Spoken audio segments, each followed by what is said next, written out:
Que ce soit en relation de couple, d'amitié ou familiale, les relations parasitaires sont extrêmement fréquentes. Ce qui unit souvent les gens, là, ce sont leurs blessures complémentaires. Parce que comme on a des blessures qui ne sont pas guéries, qui ne sont pas conscientes, bien, on a besoin de certaines dynamiques qui vont venir y compenser, y pallier. Et la connexion avec quelqu'un qui porte là, des blessures complémentaires à la nôtre peut être extrêmement forte. En fait, c'est généralement des relations fusionnelles qui se passent très rapidement. Il y a cette sensation-là de créer comme une bulle, un peu le nous contre le monde, puis d'être enfin compris, puis de plus être seul, puis d'être tout pour quelqu'un et que l'autre soit tout pour soi. Puis ça crée donc une forme de cocon, puis un espace safe pendant un certain temps. Mais rapidement, ou après un certain temps, bien, au-delà de la lune de miel, bien, il y a une autre réalité qui commence à apparaître en dessous. Qu'est-ce qu'une relation parasitaire? Dans une relation parasitaire, il y a toujours un hôte et un parasite. Et l'autre, c'est en quelque sorte la terre ou le terrain, celui ou celle sur qui le parasite va venir s'accrocher pour se nourrir.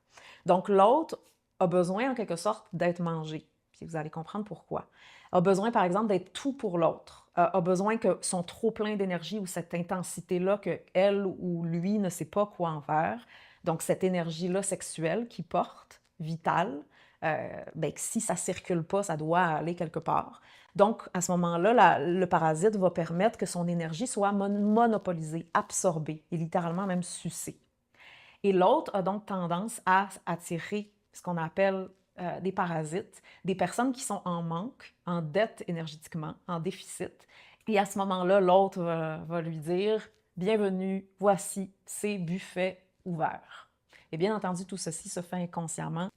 Et dans la nature, bien, le parasite a une fonction. À quoi il sert? En fait, le parasite sert à quand il y a quelque chose qui est mort, le parasite va venir s'y nourrir. Donc, ça va permettre de créer de la circulation là où ça ne circule plus, en fait, ou plus, ou très peu. Le fameux rien ne se crée, mais tout se transforme. Donc, ça va créer une nouvelle forme de vie de par le manque de circulation. Donc, le même principe que si on a un marécage, bien, c'est plein de vie, en fait, mais c'est de l'eau qui ne circule pas versus un cours d'eau qui circule.